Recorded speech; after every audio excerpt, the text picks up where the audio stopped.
Lynch, portrait du réalisateur en surréaliste.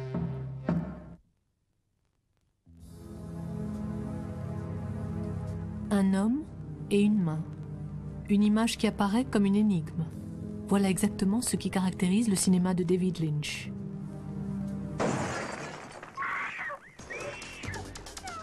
Dans le dernier film de David Lynch, Lost Highway, on a plus d'une fois l'occasion de perdre pied. Pour commencer, on y voit un homme regarder une vidéo qui le montre en train de tuer sauvagement sa femme, alors que lui-même n'est pas au courant. Souvenir refoulé ou cauchemar éveillé?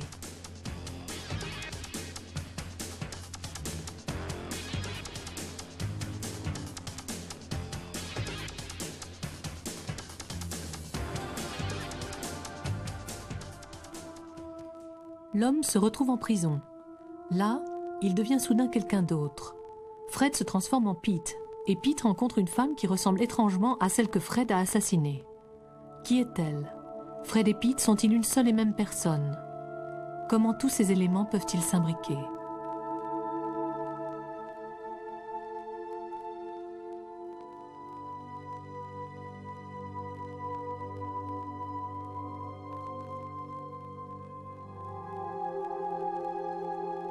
On sort du film avec l'impression de n'avoir rien compris. Et on se demande si David Lynch, le réalisateur, a lui-même maîtrisé le sujet de l'intrigue.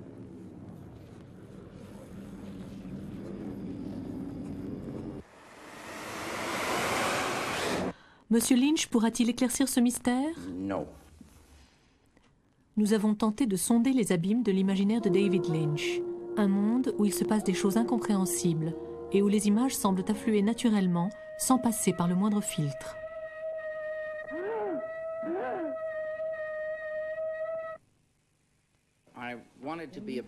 J'ai toujours eu envie de devenir peintre. J'ai donc fait des tableaux, mais j'avais l'impression que ce serait mieux en y ajoutant du son et du mouvement. Alors je me suis acheté une caméra 16 mm, une Bolex. À l'époque, je croyais que toutes les caméras étaient les mêmes, que seule la marque changeait. Et j'étais très étonné de constater que les prix étaient si différents. Quand j'ai réalisé l'alphabet, je me suis dit que ce serait sûrement mon dernier film. Parce que tout ça coûtait beaucoup trop d'argent. Une centaine de dollars pour l'écran et autant pour le matériel cinématographique. Je ne pouvais pas me le permettre. C'est ici, au Bob's Big Boy, qu'il a travaillé 7 ans à Eraserhead, son premier long métrage.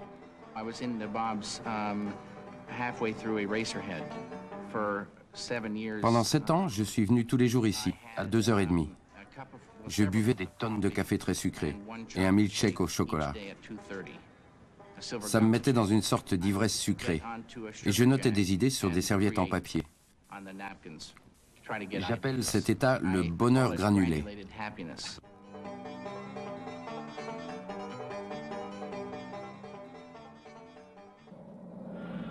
Le fruit de ces ivresses sucrées fut Eraserhead, un film d'horreur expérimental avec des personnages bizarres dans un monde étrangement artificiel.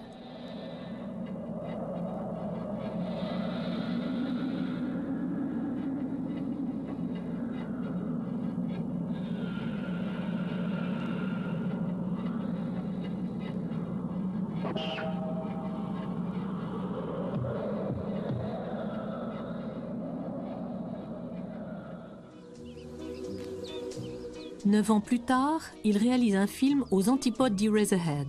Il y décrit avec des couleurs vives et de la musique douce la vie tranquille et idyllique d'une petite ville américaine.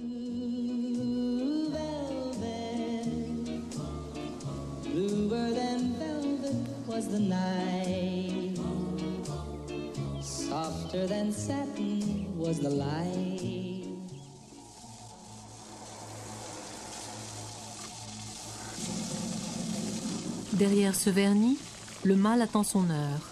Un cauchemar à base de drogue, de sexe et de violence.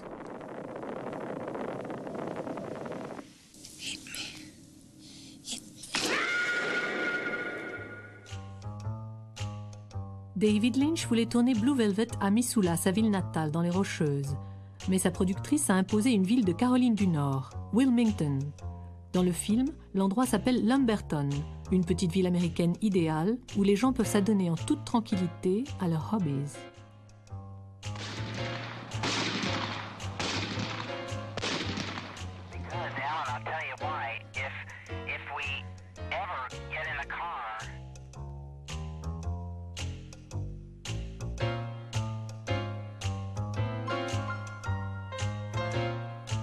C'est ici, comme le disent les images de Blue Velvet, que prend sa source l'imaginaire de David Lynch, ses énigmes et ses cauchemars qui nous troublent toujours.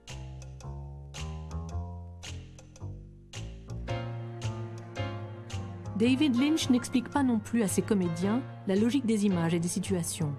Pendant le tournage, il lui arrive de passer de la musique très fort pour faire bouger le comédien différemment, de façon moins naturelle, mais plus lente, comme s'il marchait dans du coton.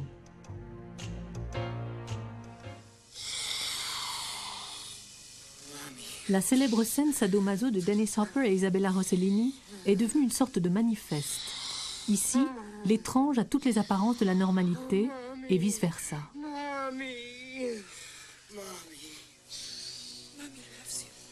Baby wants to fuck. Get ready to fuck! You fuckers, fucker! You fucker! Don't you fucking look at me! I could never eat a bug. L'ironie et le mielleux du happy end traditionnel font également partie de cet imaginaire pétri de sitcom américain. À la fin, le vernis réapparaît comme si rien ne s'était passé.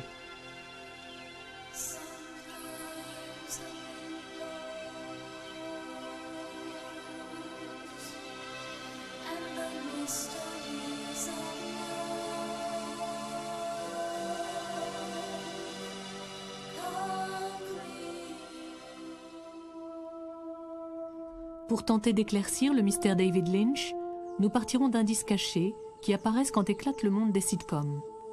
Dans Blue Velvet, Jeffrey trouve dans l'herbe une oreille coupée qui sera à l'origine de toute l'histoire du film. Cette oreille est grouillante de fourmis.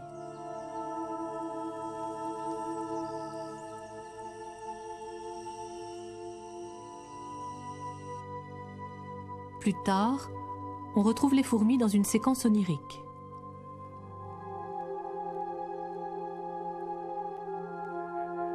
Les autoportraits de David Lynch sont eux aussi peuplés de fourmis.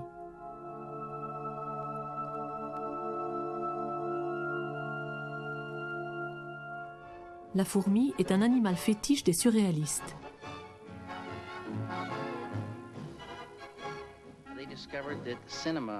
Les surréalistes ont trouvé dans le cinéma le médium idéal, parce qu'il permet à l'inconscient de s'exprimer.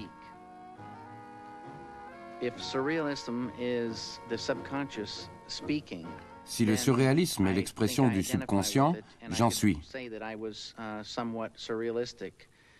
À mon avis, un film doit raconter une histoire au premier degré. Mais en parallèle, il doit aussi véhiculer des choses abstraites, aborder des régions de l'homme qui ne peuvent pas s'exprimer avec des mots. L'érotisme sophistiqué de Desire de Max Ernst annonce déjà la grande scène de Blue Velvet.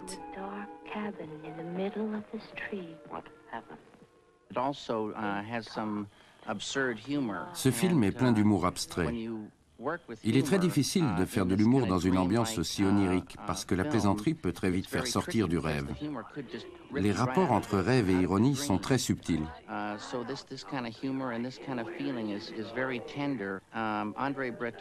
André Breton a dit un jour à propos de Max Ernst que ses œuvres étaient belles, belles comme la rencontre inopinée d'une machine à coudre et d'une bicyclette sur une table de dissection.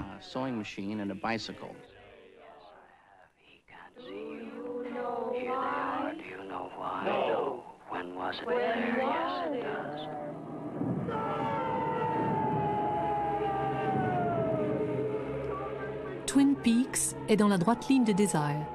Les surréalistes ont toujours cherché à supprimer les barrières du subconscient pour que les images puissent s'exprimer en dehors de toute censure.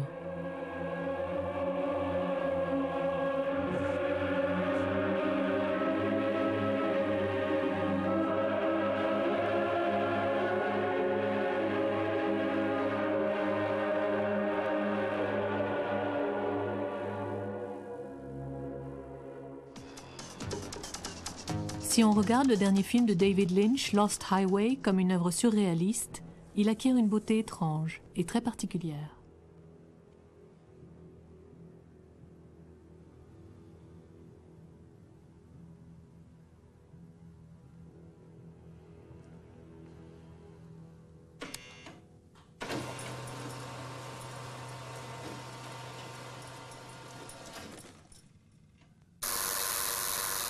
Par interphone et par vidéo, Fred reçoit des informations bizarres qu'il ne comprend pas. Dick Laurent is dead.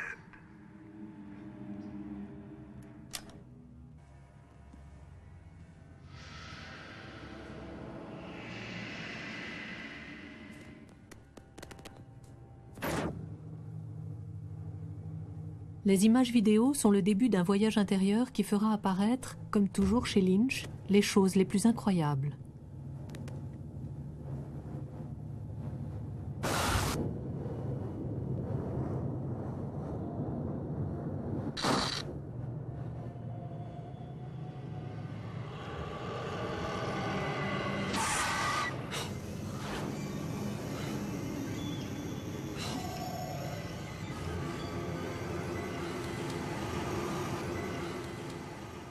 Mais soudain, dès que Fred le meurtrier est devenu le brave Pete, on se retrouve dans le monde provincial déjà vu dans d'autres films de Lynch.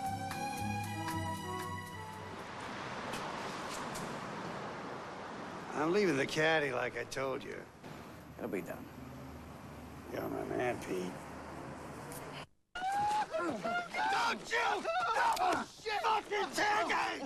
Jusqu'au bout, le film conservera son mystère, et c'est bien ça qui est merveilleux. Car s'il raconte une solide histoire d'action, il fait éclater les règles du genre en y introduisant une recherche propre aux films expérimentaux.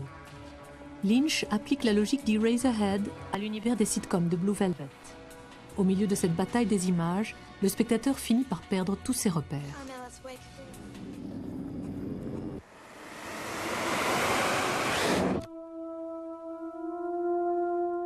Mais au fond, le film de David Lynch renoue avec une certaine tradition. Le cinéma, comme le rêve, n'a-t-il pas pour vocation d'être drôle et terrifiant ?